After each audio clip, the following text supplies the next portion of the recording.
नमस्कार साथियों, मैं डॉक्टर मानिक कुमार सक्सेना। जैसा कि आप सभी जानते हैं कि जाड़ों की शुरुआत होने वाली है, जाड़े लगभग आ चुके हैं और जाड़ों के मौसम में जिनको अस्थमा या एज़मा होता है जो कि सांस की बीमारी है, या जिनको सीओपीडी दमा होता है जो सांस की अधिक गंभीर बीमारी है, इनके बिगड़ने के, इनके अटैक पड़ने की आशंकाएं ज़्यादा हो जाती हैं।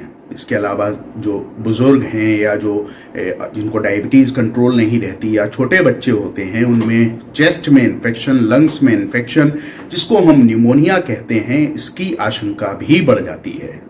तो ऐसा हम क्या करें कि इन सब चीज़ों से बचे रहें? तो साथियों, आज के समय में जो सबसे महत्वपूर्ण चीज़ है वो है प्रदूषण। जो कोहरा होता है वो धूल के कणों के साथ मिलकर एक लेयर जैसी बना लेता है हमारे चारों तरफ। उसको स्मॉग कहते हैं, SMOG। और ये स्मॉग हमारे फेफड़े और हमारी सांस की नलियों और छोटी नलियों के लिए बहुत हानिकारक होता है। तो इस स्मॉग से बचने के लिए हमको क्या करना चाहिए कि अगर हम बाहर जा रहे हैं और हमारी उम्र ज़्यादा है और या हमको अनकंट्रोल डायबिटीज़ मेलिटस है, या मान लीजिए हमको एज़मा है या सीओपीडी दमा है, तो हम मास्क का प्रयोग करें, जिससे स्मॉग के जो बड़े पार्टिकल्स हैं वो हमारे सांस के नली के अंदर, या मध्यम श्रेणी के पार्टिकल्स हैं या कुछ छोटे पार्टिकल्स भी हैं, वो हमारे सांस की नली में प्रवेश ना कर पाएं। दूसरी जो महत्वपूर्ण चीज़ है, दिन में कम से कम 2 दफ़े 10-10 मिनट भाप ज़रूर लें। भाप जब आप सांस के साथ लेंगे, स्टीम, तो वो आपके फेफड़ों तक जाएगी और जो पूरी नलियां हैं, सांस की नली, छोटी नली, बड़ी नली और फेफड़े के अंदर जो एल्वेलाई यूनिट हैं, उन तक की सफाई स्मॉग से हो जाएगी और साथ में सिकाई भी हो जाएगी, जो वहाँ पर सूजन को कम करने में मदद करेगी।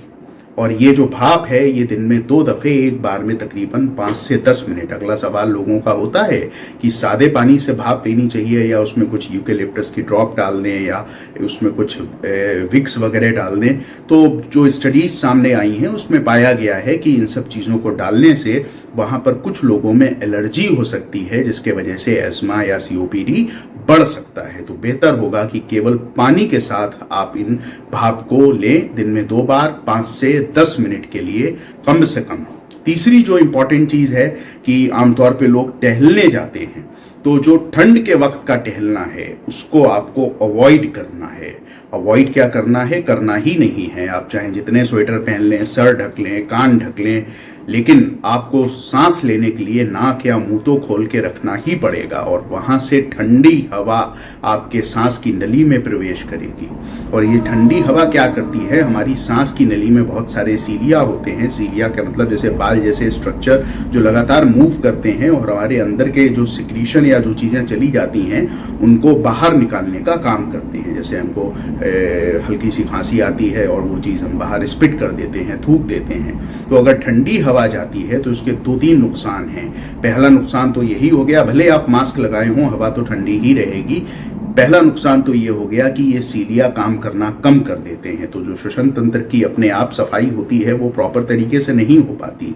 और दूसरा चीज़ है, जो कोल्ड डैमेज होता है हमारी सांस की नलियों को, उसमें सूजन हो सकती है, जिसमें बाद में इन्फेक्शन होके न्यूमोनिया में भी तब्दील हो सकता है। इसके अलावा हम लोग और क्या कर सकते हैं इस मौसम में?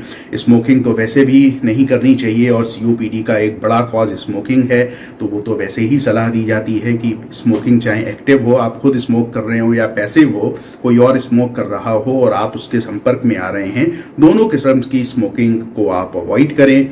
लंग्स की एक्सरसाइज करें, तो जैसे प्राणायाम हो गए, बहुत सारे सांस के हमारे योग होते हैं, उन योग को करें। अगर आप वो नहीं करते तो कुछ मशीनें आती हैं, जैसे इंसेंटिव स्पायरोमीट्री आती है, या गुब्बारे फुलाना होता है। इंसेंटिव स्पायरोमीट्री आपने देखा होगा, 3 कलर की बॉल्स होती हैं, फूंकते हैं और फिर मशीन को उल्टा करके वापस अंदर सांस लेते हैं और बॉल्स को ऊपर उठाने की कोशिश करते हैं। या आप गुब्बारे फुला सकते हैं। कुछ भी ऐसा करके अपनी लंग की कैपेसिटीज़ को बढ़ाएं, दोनों लंग की। और साथ में अगर आपको सीओपीडी है, अगर आपको एज़मा है, अगर आपको अनकंट्रोल्ड डायबिटीज़ है और आपकी इम्यूनिटी किसी किस्म से कंप्रोमाइज्ड है, आपकी उम्र ज़्यादा है, तो ऐसे केसेस में जो सितंबर-अक्टूबर का महीना होता है, इसमें उस साल के लेटेस्ट एडिशन वाली इन्फ्लुएंजा वैक्सीन हो सके तो ज़रूर लें। तो अगर ये प्रिकॉशंस आप रखते हैं तो ठंड के मौसम में जो एज़मा या सीओपीडी या ख़ासतौर पे बच्चों और बुज़ुर्गों में जो निमोनिया की शिकायत देखी जाती है कि चेस्ट में गंभीर निमोनिया हो गया, और अक्सर यह निमोनिया पूरे शरीर में फैल जाता है जिसको हम सेप्टिसीमिया कहते हैं बुज़ुर्गों में ख़ास तौर पर, और जिससे मरीज की मृत्यु भी हो सकती है। इन सब चीज़ों से बचा जा सकता है। तो साथियों, सजग रहिए, स्वस्थ रहिए और आने वाले सर्दियों के मौसम का पूरा लुत्फ़ लीजिए। बहुत बहुत धन्यवाद।